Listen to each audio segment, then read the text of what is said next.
대통령이라는 권력에 대한 사사로운 욕심은 조금도 없습니다. 유승민은 강합니다. 경제에 강합니다. 성공할 대통령을 뽑아야 대한민국이 성공합니다. 저 유승민을 여러분의 대통령으로 쓰십시오. 네, 오늘 대선 출마를 공식 선언한 유승민 국민의힘 후보 바로 모셨습니다. 어서 오십시오. 반갑습니다. 네, 안녕하세요. 자, 오늘 출마 선언문에 스스로를 검증된 후보라고 쓰셨더라고요. 네. 사실 보면 뭐 경제도 잘 알고 그렇다고 뭐 도덕성에 큰 뭐 요즘까지 시비가 걸린 적도 없고 큰 문제 없는 정도가 아니라 아주 좋죠. 그런데 왜 이 지지율이 생각보다 많이 예상했던 것보다 안 오른다고 생각하실 것 같은데 예. 네, 왜 그런 것 같으십니까? 지지율 지금 지난 한 달 정도 사이에 네. 저는 올라가고 있다고 분명히 여러 여론조사에서 보고 있고 네. 경선은 야권 여권 따로 하는 거잖아요. 네. 그 야권 후보들 간의 지지도가 저는 중요하다고 생각하고 저하고 홍준표 후보가 지금 지지도가 계속 올라가고 있고 윤 후보, 윤석열 후보 같은 경우에는 조금 내려오고 있는 것 같아요. 네. 그래서 이제 경선 시작하기 때문에 앞으로 한 2달 반 엄청난 지지도에 드라마틱한 변화가 있을 거라고 저는 확신을 합니다. 그러니까요. 이제 본인 스스로 이제 중도 수도권 청년, 이 중수청에서는 그렇습니다. 경쟁력이 있다 말씀하셨는데 말씀하신 대로 흔히 말하는 이제 집토끼라고 얘기하는 네. 보수층에서 이제 전폭적인 지지는 받지 못하고 계신데 이유를 뭐라고 보십니까? 그건 아무래도 박근혜 대통령 탄핵 네. 그 전까지만 해도 저는 뭐 대구 경북에서 가장 늘 1위의 이 미래 지도자였습니다. 네. 그런데 그 이후에 이제 대구 경북에서 저에 대한 서운한 감정이 생긴 것 같습니다. 제가 그걸 풀어드리려고 굉장히 노력을 그동안도 했는데 네. 대구 경북 시도민들께서 그렇게 이렇게 마음이 빨리빨리 바뀌시는 분들이 아니에요. 그래서 제가 인내심을 가지고 네. 이번에 가가지고 다시 한번 말씀을 드리고 이제는 경선과 대선이 얼마 안 남았기 때문에 네. 대구 경북에서 왜 저를 지지해 주셔야 되느냐 그 이야기를 제가 꼭 하려고 그러는 게 지난 서울시장에서 봤지만 정권 교체하려면 중도층, 청년층, 네. 이 수도권 이 표심을 잡지 않으면 안 됩니다. 네. 제가 거기에서 확장성에서 가장 강하다 이 말씀을 꼭 드리고 그동안 있었던 서운한 감정 좀 털어주십사 이렇게 말씀드리려고 합니다. 알겠습니다. 지금 이야기로 좀 넘어가 보면요. 네. 자, 이 당에서 윤석열 전 검찰총장과 후보와 이 이준석 대표가 사실 갈등이 좀 있었습니다. 네. 지금도 뭐 완전히 풀린 것 같지 않다는 얘기도 들리는데 누구 책임이 더 크다고 보십니까? 저는 당대표든 윤석열 후보든 각자 당대표와 대선 후보의 역할만 충실하면 이런 갈등이 있을 수가 없는데 네. 저는 윤석열 후보 책임이 좀 더 크다고 생각합니다. 네. 왜냐하면 처음에 입당하는 것부터 당대표, 원내대표 다음 날 골라가지고 네. 주말에 그렇게 입당하는 거 그거는 사실 사소한 거지만 예의가 아니고요. 네. 그 이후에 윤석열 캠프에서 뭐 당대표 물러나라고 이준석 대표 유승민 캠프로 가라.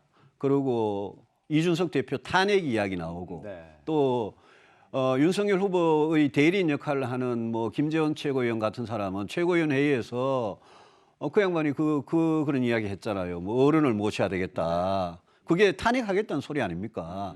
뭐 이준석 대표가 그동안 공공연하게 자기는 이제 유승민 후보를 대통령으로 만들겠다 이런 얘기를 해왔으니까 지금도 이 대표가 유 후보를 돕는 것 아니냐. 경선이 불공정하다 이런 얘기를 합니다. 이준석 대표가 유승민을 돕겠다는 말을 그런 마음을 당대표가 된 이후에 먹었으면 진짜 불공정하고 잘못된 거죠. 네. 그런데 지금 문제가 되는 발언들이 이준석 대표 본인조차도 내가 당대표가 될지 안 될지도 완전히 모르는 네. 그런 시절에 어디 유튜브나 이런 데 나가가지고 그 당시에는 이준석 대표가 저라는 정치인을 당연히 지지할 수 있었죠. 네. 그런데 당대표가 된 이후에는 그렇게 하면 당연히 불공정 시비가 있기 때문에 지금은 저도 그렇고 이 대표도 그렇고 서로 공사구분 철저히 하면서 절대 사적인 연락 안 하고 지금은 윤석열 후보 쪽에서 저와 이준석 대표의 관계에 대해서 그런 식으로 오해하실 일이 전혀 없다.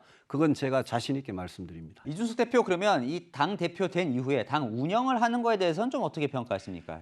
저는 처음에는 상당히 걱정했던 것보다 잘한다고 생각했는데 네. 대선 후보들하고 이렇게 갈등을 빚는 과정에서 좀 미숙한 점이 있었다고 생각합니다. 자, 오늘 그래서 이 출마 선언문에 이런 대목도 있습니다. 네. 준비 안 된 사람이 이미지로만 대통령이 된다면 또 한 명의 실패한 대통령이 나올 거다. 윤 전 총장을 좀 생각하고 하신 아니 말씀입니까? 뭐 저 맞는 말 아닙니까? 제가 윤 후보 정책을 어제 비전 발표할 때 처음 들어봤습니다. 네. 그럼 이게 도대체 대선이라는 게 무슨 벼락치기 몇 달 해가지고 그렇게 만약 그런 이미지나 네. 집권하면 문재인 정권을 뭐 잘 혼내줄 것 같다. 네. 이런 어떤 하나만 가지고 대통령이 되면 그러면 저는 실패한 대통령, 실패한 정부를 또 반복하는 거 아니냐. 그래서 제가 오늘 출마 선언문에서 국민들께 호소를 드리려고 네. 준비된 사람, 검증된 사람을 뽑아야지 우리가 성공한 정부 만들 수 있다라고 말씀을 드린 거죠. 자, 이것도 뭐 정말 가정이지만 네. 어쨌건 윤석열 후보가 만약에 대통령 후보가 된다면 그런데 보시기에 이 준비가 계속 안 돼 있는 상황이라면 그럼 돕지 않을 수도 있을까요? 아닙니다. 그건 이번에 아닌가요? 국민의힘 경선은 네. 누가 대통령 후보가 되든 네. 경선에서 떨어진 사람은 네. 반드시 우리 후보를 도와야 된다는 의무가 있다고 생각하고 네. 저도 그런 의무를 당연히 다 해야죠. 네. 그렇지만 뭐 저는 제가 될 것 같은데요. 네. 예. 알겠습니다. 자, 이 뭐 말씀하신 대로 오늘 경제 대통령 얘기를 하셨는데 네. 워낙 뭐 경제 통인 거 다 알려져 있는데 이 상대 진영에 있는 이제 여권 대선 주자 이재명 지사의 네. 기본 뭐 시리즈 있지 않습니까? 기본소득, 기본주택, 기본대출 거기에 대해서 자꾸 이 허경영 네. 국가혁명당 대표와 비교를 하시는데 실현성이 없다고 보시기 때문에 그런 건가요? 실현성이 없고 재원이 너무 많이 들고 네. 바람직한 정책도 아니고 지금 허경영 국가혁명당 명예대표라는 그분, 네. 그분하고 이재명 지사가 갈수록 닮아가는 것 같은데요. 제가 이재명 지사의 여러 가지 기본주택, 기본소득, 기본대출까지 네. 공약을 보면 전부 다 그냥 다 해주겠다는 거거든요. 네. 거기다가 이재명 지사가 만에 하나 대통령이 돼가지고 5년을 또 그런 식으로 쓰면 네. 그러면 저는 대한민국이 나라 살리면 거들난다고 생각을 합니다. 네, 알겠습니다. 이제 뭐 마지막 질문이 될 것 같은데 네. 저희 이제 채널의 시청자분들에게 네. 유승민이 만들고 싶은 대한민국이 어떤 건지 한번 설명을 해주시죠. 저는 정말 그 잘 사는 나라, 강한 대한민국 꼭 만들고 싶습니다. 이건 저희 오랜 꿈이었습니다.